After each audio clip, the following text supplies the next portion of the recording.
Backyard Science. My name is Marilyn and I'm the Library Assistant 3 at the Marina Branch Library. This week we are doing flowers. It's a great time to do flowers in springtime here in California.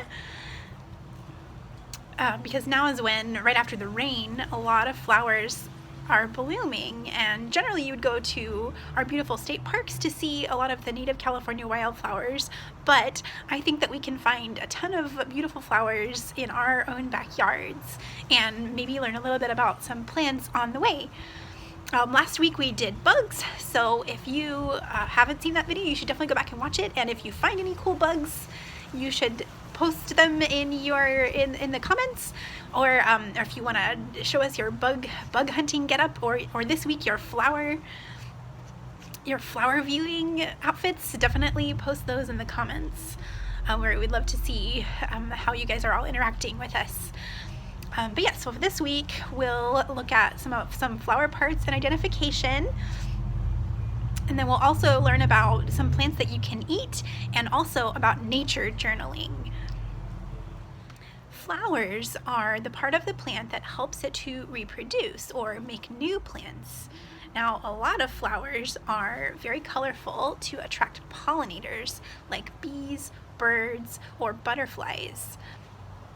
They help to spread the seed. They help to pollinate the flower and then to spread the seeds around once the plant has fruited. But flowers, some flowers are very flashy to attract them, but then other plants like grasses might have flowers that are less flashy because they are pollinated with the wind instead of by actual pollinators. The main parts of a flower are the sepal, which is this little green kind of leaf part at the bottom, the petals, which help to attract those pollinators, and then there is the stamens, or the pollen producing part, and then the carpel is the pollen receiving part. Some different kinds of plants have one half of those or the other half. So some trees might have a pollen producing flowers, and then the other one might be all pollen receiving. So sometimes you have to plant two trees next to each other in order for them to pollinate and reproduce.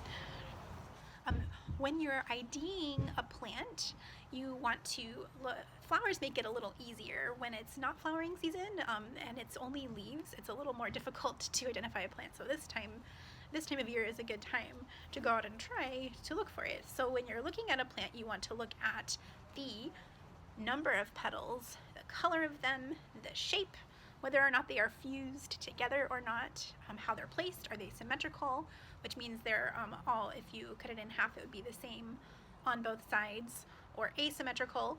And then you also want to look at the leaf shape and number.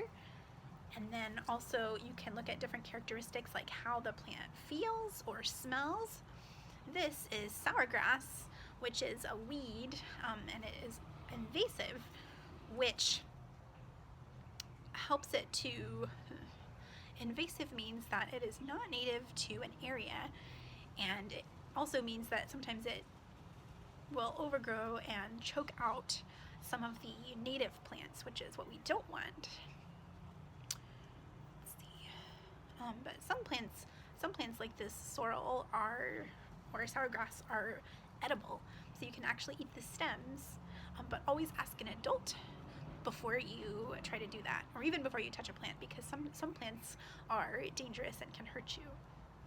I've also pulled up this sourgrass so you can see the root as well. So you can see that they are all growing out of this, and then this is the root that the plant also uses to gain nutrients from the soil.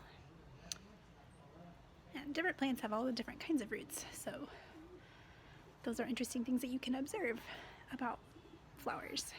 So I've never actually tried sourgrass before, so I'm excited to give it a shot. Ooh, it is very sour, but I can definitely see how the flavor is really interesting.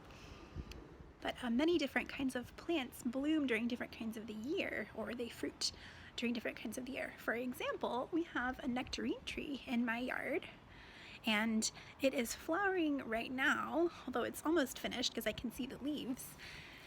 And then in a couple of months it will start to have fruit. And that fruit grows around, once the flower is pollinated, the fruit grows around, it produces the fruit with the seeds inside, and then pollinators eat it, and they might transport it to other places. You can also see the old pits that are from fruit in previous years on this particular nectarine tree.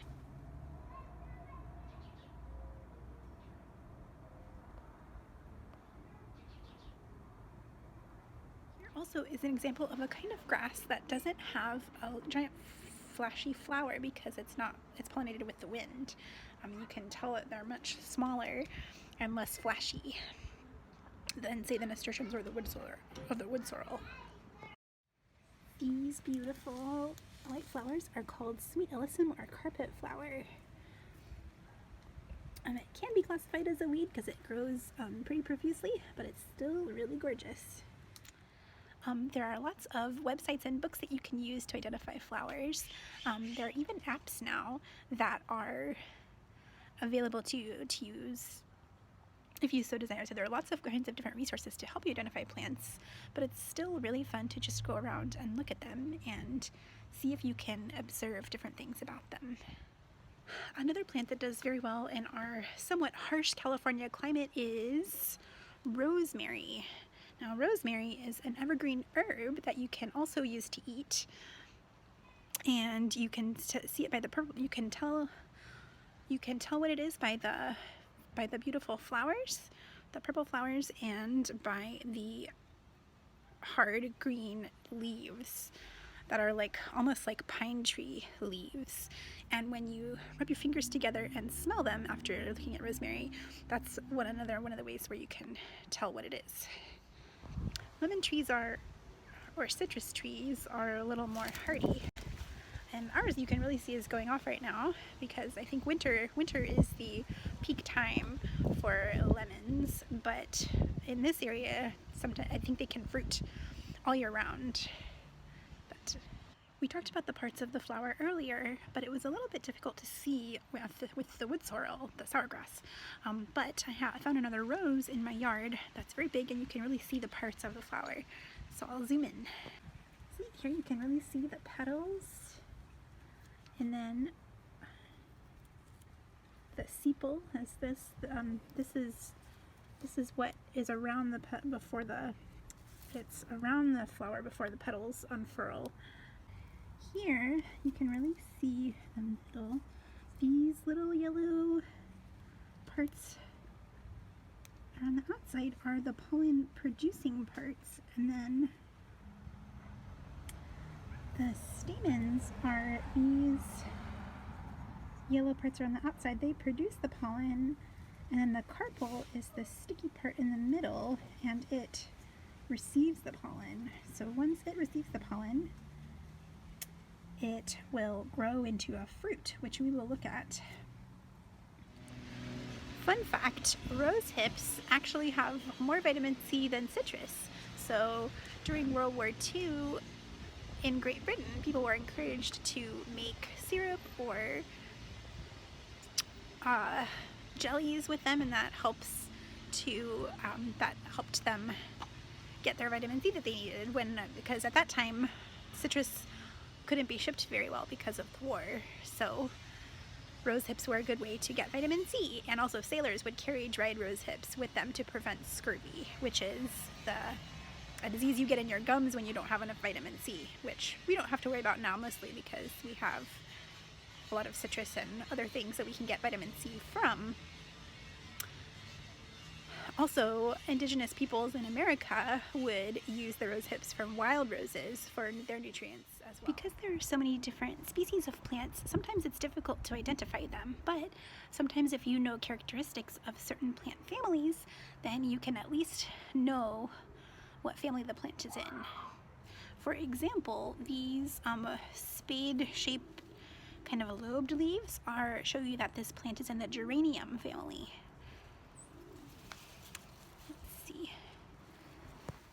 I've I also found a dandelion flower. Now dandelions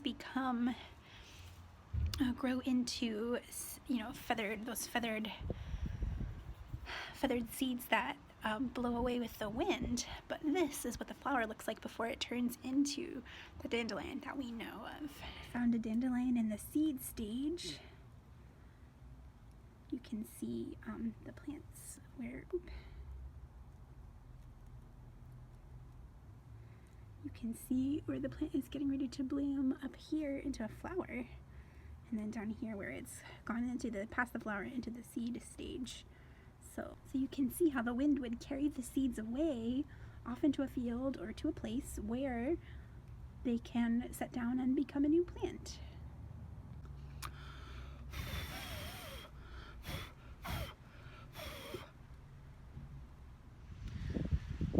Another way to interact with nature and to kind of be a scientist is to observe.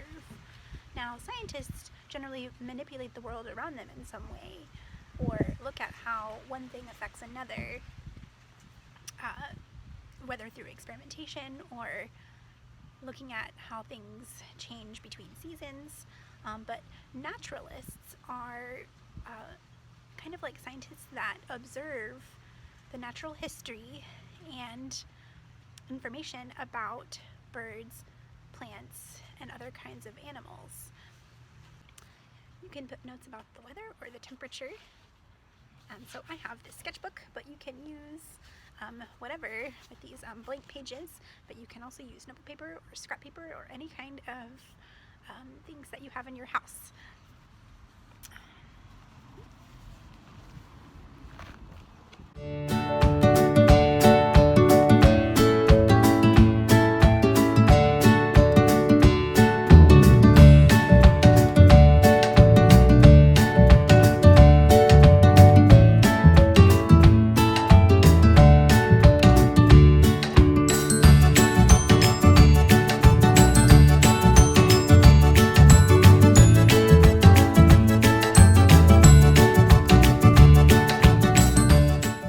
Drawing something is also a great way to, if you're out on a walk and you don't have your camera with you and you don't want to pick the flower, then you can, and you happen to have your journal, then you can always draw the flower, make notes, or the plant, make notes about it, and then try to look it up when you get home too, just like naturalists did before cameras. I hope you'll show us your nature journals. It's really fun and fulfilling.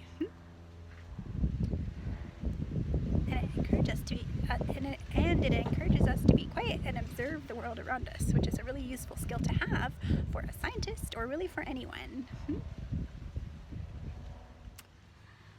Well, everyone, thanks for watching this special flower episode of Backyard Science.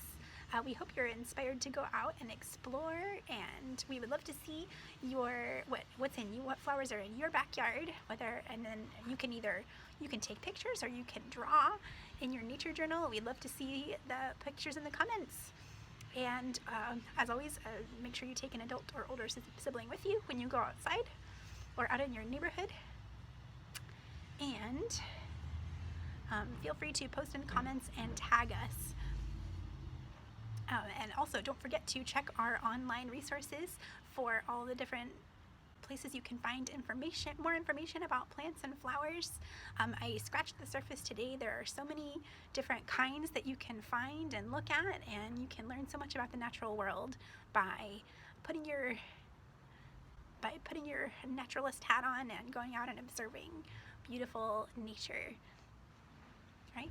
Take care, see you next week, and go explore. Bye.